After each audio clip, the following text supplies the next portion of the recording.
Dans le cadre du parc de l'abbaye de Sorèze, la Scopelec fêtait son 40e anniversaire.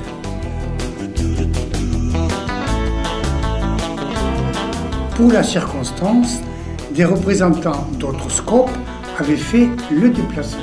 Et 400 membres de Scopelec étaient là pour fêter leur entreprise.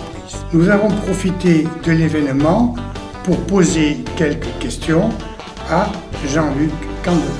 Alors Jean-Luc Candelon, président de la Scopelec, en temps de crise comme aujourd'hui, comment se fait-il que vous réussissez à faire grossir encore cette entreprise après 40 ans?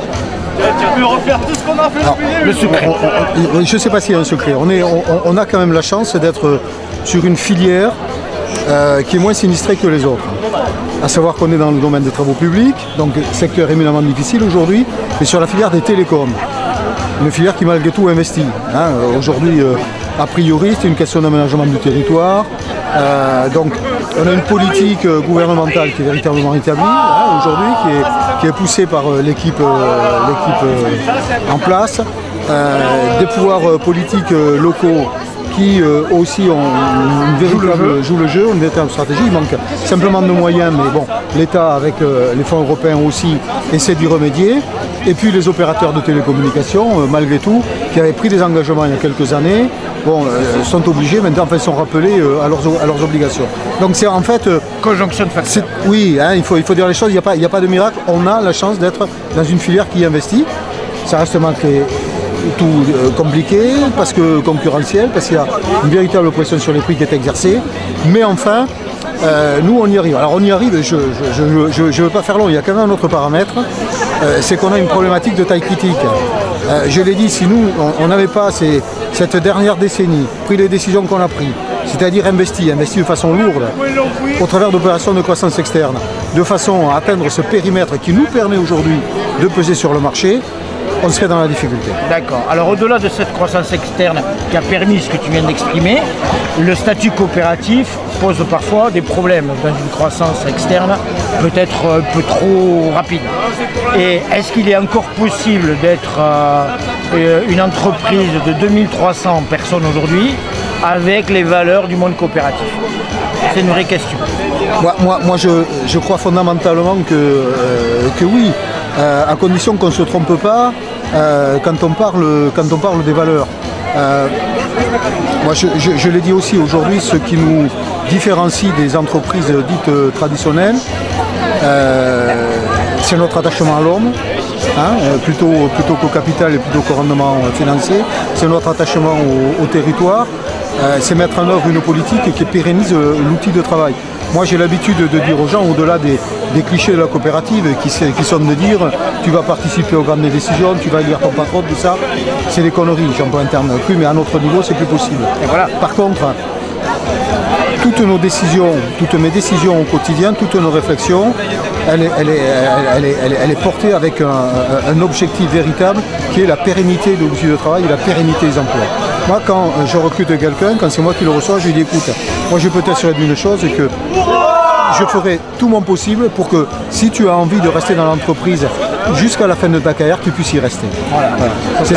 C'est ça qui est essentiel, la valeur on la retrouve là, un mode de management plus ouvert, malgré tout la démocratie est une vérité, un souci de l'information, de la communication beaucoup plus large. D'ailleurs qu'on fait l'effort, c'est compliqué chez nous, on est 2200 sur le territoire national, mais à titre d'exemple, moi dans l'entreprise, j'ai créé une direction, donc c'est pas rien, de la communication et de la vie participative.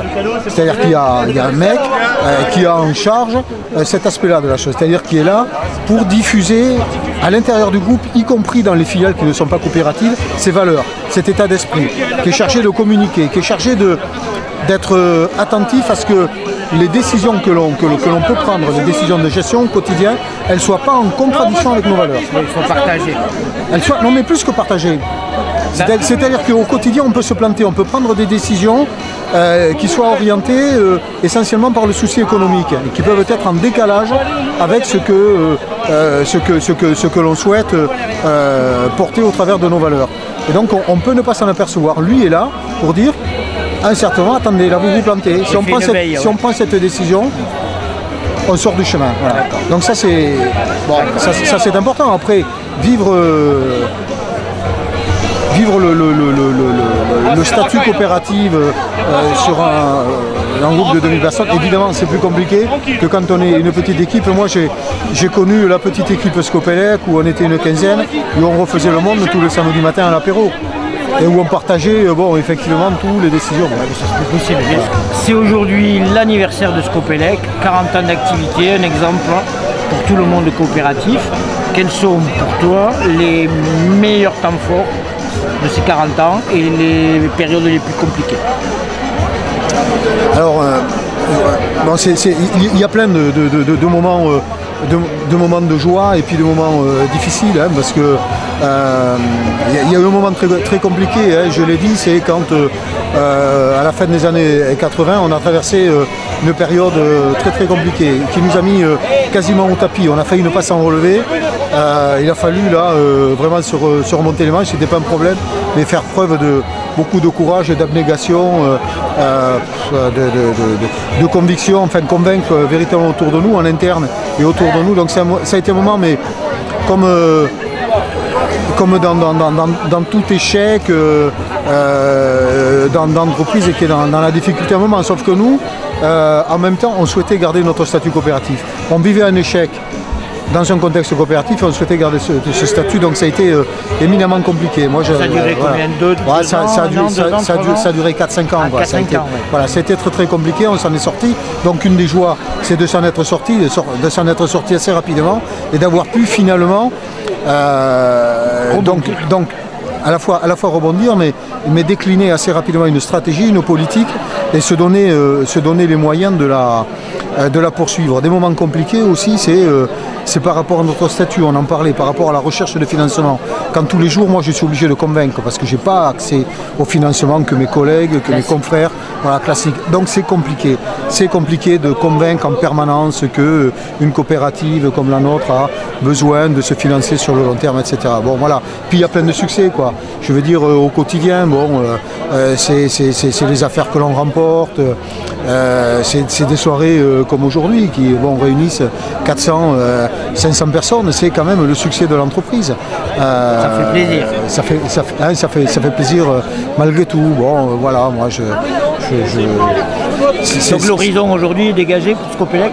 Non, on ne peut pas dire ça parce que l'environnement économique, politique, il est quand même très compliqué. On est dans une période de crise.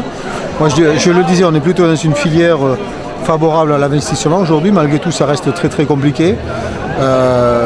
On se heurte toujours à nos problèmes de financement. Aujourd'hui... Et la loi Hamon, vous en attendez quelque chose? On en attend beaucoup. Moi, j'espère véritablement que la BPI nous proposera des outils financiers qui permettront de financer nos hauts de bilan sur la durée de façon suffisante. Plutôt optimiste, parmi ce qui a fuité un petit peu ou pas? Alors comme toujours avec les politiques, moi quand je vois que une loi qui est décrétée il y a un an, 12 mois après, elle n'est toujours pas mise en œuvre. Enfin, si on vivait comme ça dans nos entreprises, franchement on n'ira pas loin. On fait le lobbying qu'il faut, on essaie de trouver des solutions. Moi j'espère malgré tout, mais c'est pas fait. On a aussi des problèmes d'ordre juridique. On aimerait pouvoir constituer un véritable groupe coopératif au-delà de ce qu'on est. Hein. C'est une organisation un petit peu compliquée chez nous. Donc non, c'est pas simple, on peut pas dire véritablement ça, mais bon, c'est un combat quotidien. Où on prend toujours du plaisir. Voilà, où on prend quand même toujours du plaisir, malgré la fatigue. Mais bon voilà, il faut se retrousser les manches.